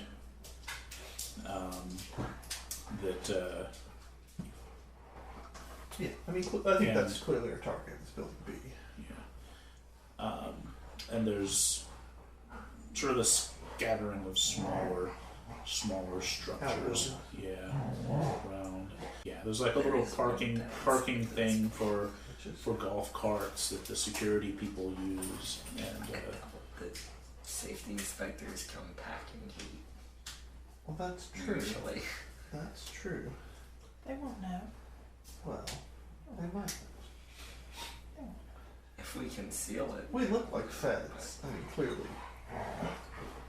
Not me. Generally, the two of us do. I mean, we surely wear the black suit and the whole. I'm certainly not going to be carrying my Mossberg shotgun in there. No. you had to fly in, Right. you know, as a special agent. I mean, you're a special agent, like law enforcement officer, so you're expected to go about armed even on an airplane, but that's just your service pistol. Yeah. And in your case, you're like a lab guy. I don't think Yeah. you even have a sidearm, you know. So Yeah, I that's mean, I would have official. brought my personal one, like, checked. But, Can you do that? yeah, if you, like, not on the plane, but you can put it in your stowaway. Mhm. Really? Or not your overhead, but Right, your, the check luggage. Right? yeah, your check luggage. So you don't have access to it. Yeah. Yeah. Interesting. Of course, the downside to that is it's my personal firearm, so Exactly. So it links back to you. yeah. I can carry my service. Well, either way, it's downside. Your service weapon. You got to explain why you shot. Well, it. that's What's why I going on? always go with my Mossberg is because it conveniently had all of its serial numbers filed off, That's true. And there's not a lot of ballistics on. and it was pellets. Janet's, so Yeah, well, that's true. Yeah. Somebody else has stolen nothing. Well, yeah, that's a downside. But honestly, is a pistol going to make that much difference in what we're doing here, or shotgun? Maybe. I mean, if we're gonna be running the Greenland and then running underground to Chester, Ohio, it would be nice to have a gun. I have a gun. I don't really feel like, Y'all you know, would just come to my Greco-Roman weapon, wrestling My 9mm. Do you carry it in your purse? Yes. to the ground. Always have it with me. Uh, After all I've I seen. mean, she might have done the same thing, just packed right. it Just check it. as checked luggage. Well. All right. So, Pete, we can try to go in with them and explain it away somehow, or just. How are they gonna know if it's concealed? Well, the current metal detectors, for one thing, are going to go through. Given At the a power security, plant? given the security level of their setup, Do we see that there? Is there a metal detector all we somewhere? see is that the employees get There's a herded in through a gate. Right? concrete security building that everybody goes in and comes out, goes through to enter the place. Yeah, I would, even if it was a legitimate, or, electronics R&D facility. I mean, when I worked at the tire factory down in Dothan, we went through a metal detector. More than likely, this is just going to be a deep recon for us when we go in for the inspection and when we make our Then we actual. have to break in. This is going to give us a pretense for an actual raid. Yeah. Okay, so so in this case, do you want to go to the daytime then? Which will look a lot more legit for a safety inspection. Well, let's see what turns up after we do the license plate research. Okay. So, after I get the camera, we'll spend the better part of the day doing what we described earlier. She'll do a drive-by, I'll take a couple pictures. She'll drop me off in some trees where I can get a fairly good shot of cars coming and going. And we'll take photos, try and get license plates, make some models of cars. And Okay. Run. Is this all three of you in your No. SUV or? no, she'll drop me off. Oh, okay. And I'll we'll make like one run by the place all in the car together to kind of see it. You know, we're not going to stop or anything. We might drive a little slower.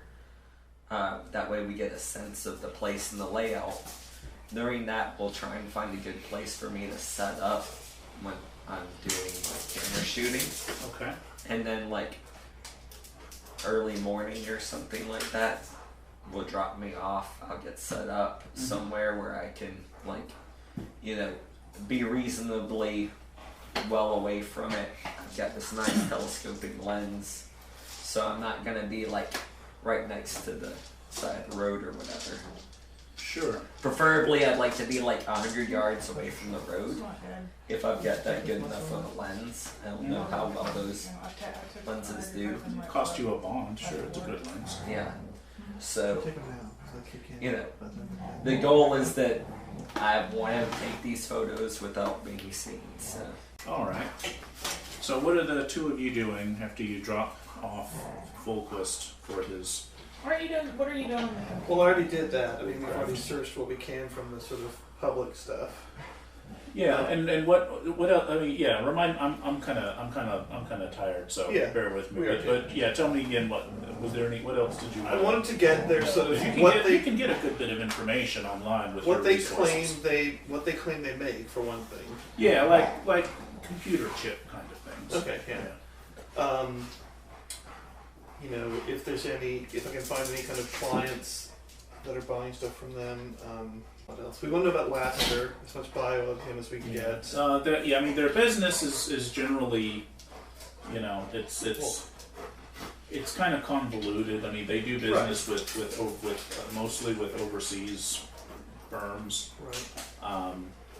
And they do business in countries where the record keeping is really Sketchy. sketchy, and so you can tell it's going to be its own expedition to try to follow the money trail any more than like one or two steps as far as what their business practices are like. Yeah, that's what I figured. Yeah, so And again, it's, you know, if you were wanting to set up a business that sort of was obfuscating what it was actually doing, this is probably a good model. So, if this is a factory, I'm particularly interested then in any delivery vehicles that come in, like things that are being shipped in and things that are being shipped out.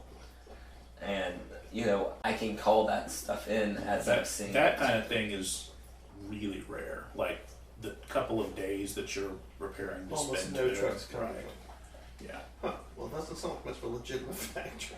Yeah, I mean, if they're making computer chips, you'd think they need. You have to ship. And maybe they have things brought in bulk only once a blue moon or something. That doesn't You sound. can't tell immediately. So, make a stealth roll there, Fulquist. Sure. Well, 10%. Do I get bonuses for being far away? Yeah, I'll give you plus 20. Because you're far away, but on the other hand, they're paranoid. Yeah. 95. You basically have a beacon on your head. So this is an opposed roll with the alertness of the dude who's on duty when you happen to turn the beacon on your head on. Sure. So if he succeeds, then he wins.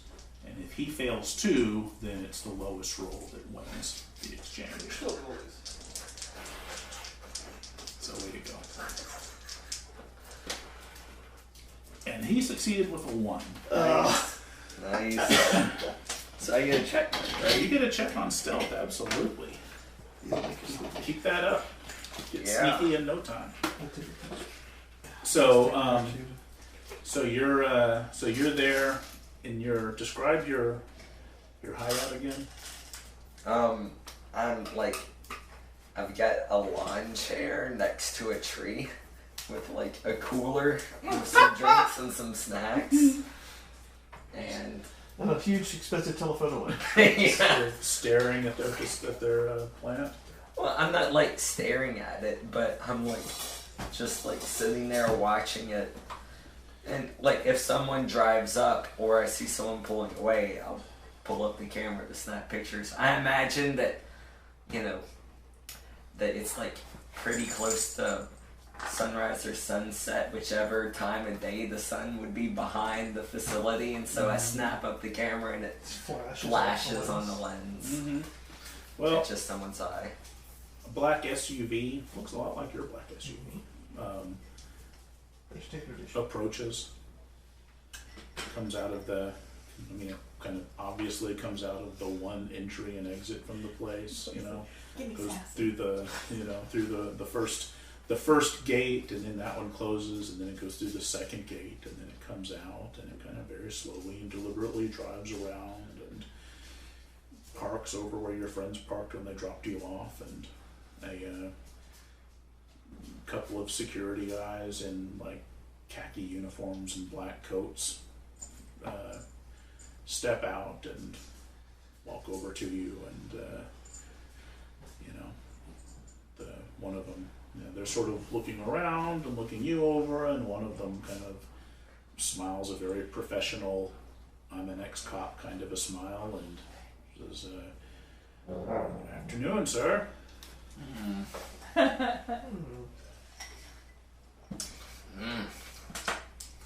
Yeah, it's a wonderful day for bird watching. Is it now? Is Yeah. that what you're doing? Yes. Are you trying to be convinced? Sure. What's your persuasion? Because he's not inclined to believe you. It's 42. All right, go for it. Maybe I even happen to have a bird watching book next to me. A 5. All right. Wow. So he kind of, you know, he's not real sure what to make of that, you know, because you don't seem to be full of it, but at the same time, you know, It's weird. you're not exactly in the middle of the woods. Yeah. And so he kind of looks at his friend, and his friend sort of, you know, shrugs, and he looks down and he says, "Well, you've been here a while, and you seem to be taking an awful lot of pictures of the facility over there, in addition to your bird watching." Oh, well, there must be a migratory path right over it, because that just seems to be where they're flying. Okay. Well, be that as it may, this is private property, and I'm afraid we're going to need you to move it along. Oh, okay. Well, it's disappointing, but if you insist. Well, as I said, I need you to move it along. Well, okay, I'll start packing up my lawn chair and my cooler and. Yeah, I mean, how really stealthy could he look in his lawn chair and cooler? This 10's base stealth score. Yeah. Mm-hmm. So you need a ride somewhere? I don't see a car for you around here. Well, I mean, my wife was gonna come and pick me up in about an hour or so, but I'll be gone in about an hour if you don't mind me waiting. Oh, we're happy to drop you off wherever you like. Well, I can just call her and she can come get me. I think that's a good idea. Yeah. So, I call you and I'm like, "Hey, honey, I need you to come get me." He's been made. Yes, clearly. We'll be right there. Yeah. I mean, I'll be like, great. Is everything okay? Everything good? What happened to the accident? Everything good? That's right. That was my accent. Oh yeah, everything's fine. Just gotta pack up the bird watching for today. Did Find you a get new any spot. good shots? Just gotta find a new place. Okay. All right. We'll be there shortly.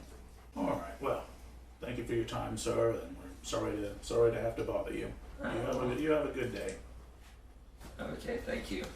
get back into SUV and drive the 20 seconds it takes them to get Go back back to the around. gate, and 3 minutes it takes them to go through all the security protocols and you know, a couple of the little cameras on the fence are very obviously trained over to exactly where you are. Sure. Yeah. Just kind of But- wait over by the side of the road Yeah. till she comes and gets me. I'll be like, Alright. yeah. Oh, Got all of us. we got some pictures. Alright, we'll go. Get what we can off of those. So you're, 'Cause next Here. year we're gonna go in as our, although now they've made you, so are you gonna go in as inspectors? We can. It doesn't really matter because You're like, yeah, We the could bird was say- just to cover. Yeah. Yeah. I mean, it's Part of it's the no big inspection. deal. So that's our plan next, is to go. and what's the justification for the inspection? The Whistleblower. We had a report, yeah, we had a There we go. report of safety violations. Anonymous, well, not anonymous, but a whistleblower report, and we've got to investigate. We aren't at liberty to divulge Exactly. anything further and from the until we photos, investigate it. what photos I did take from the amount of, you said I was able to be there for a couple of days before they made me, or did they make me on the first day? Nah, it would have been on the first day after a few Okay. hours. Long enough to sort of tell they weren't getting a daily delivery, and you could kind of correlate that with other, other data Yeah. and see the patterns. Or lack thereof, Right. that they're not actually seemingly doing anything they're supposed to be doing.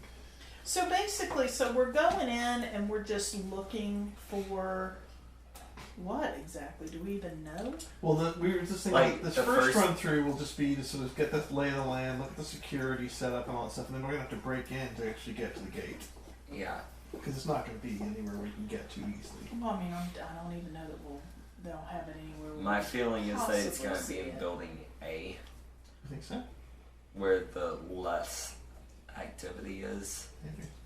Because if there's something funky going on, No, I would want fewer people to know about it. Sure. Need to know sort of thing. You know what the incinerator on building B is about? It's probably for inspection officers. For getting rid of dinosaurs that come through. Melting gold. Melting gold.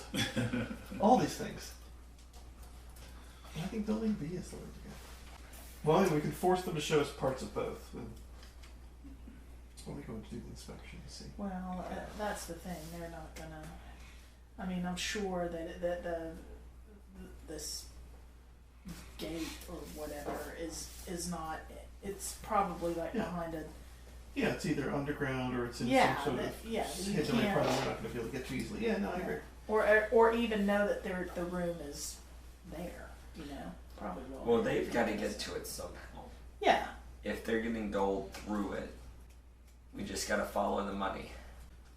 So, by the way, Lassiter, the CEO. I mean, you've researched him a little bit before as well, but he has, you can find it easily. He has a house here in Duxbury. From what you can tell initially, it doesn't look like he's there often, like once every couple of weeks, maybe. But you could get that much just sort of poking Is he around. married or nah? No. No. But he's, you Keep can his talk house to really the hot. postman, for instance, and and Very find good out that question. he's I've wondered about the same that he thing. that's where his house is. Everybody in town knows that's Lassiter's house. It's the That's mansion, his house. right? And he's there once in a while, but always has a, whenever he goes home, it's with an entourage of security officers. No supermodels. All right. No weird rumors about keeping everything crazy hot all the time or anything like that Okay. either. Is there a volunteer-run museum? No, that's In this only town. No. in Chester. Nope. All right. So that's our plan. A reconnaissance run, pretending to be inspectors, and then a break-in probably after that. Well, hopefully we can narrow down where we Right, think narrow it down is. where we want to target to Are be. you wanting like false identifications as EPA agents or something like Yeah, that? exactly. Yeah. Okay. Yeah, to cover our to give us an excuse to get inside and look around. Yeah, and be able to say, show us. Show what's us this in part, here. yeah, show us this part. I mean, guess the incinerator, they have, they're going to be melting that gold somewhere. Probably in there. See, Janet would have been perfect here because she was. She's a in the legitimate EPA. EPA agent. Mhm. She would know the lingo, what federal regs to call them on. We'll have to look up some of that stuff quickly. This is just gonna be us bullshitting and be like, You're in clear violation of S49-1 Exactly. of the EPA All they have to do is bring up manifest their as it lawyer relates to, yeah. and say, yeah, no, "You cross the beams, man. Don't you know never to cross the beams?" it's not an actual legitimate law. It is. Well, they're not gonna have access to it. They're not top everyone. secret, well, Everyone has access to federal regs. not the top secret ones. Well, I don't know that there are any. There are. Relating to the I'm safe- telling you there safety of electronic There devices. If you don't tell us what the regulations are, how would we know to follow them? are. Well, we're here to see to it that you are following them. The We'll secret let ones you that you know don't if know you're about. not. That's right. Exactly. Okay, so did anybody have any skill checks for blowing skill rolls? Yep, I sure did. All right, erase each of those and increase it by 1. Oh, okay.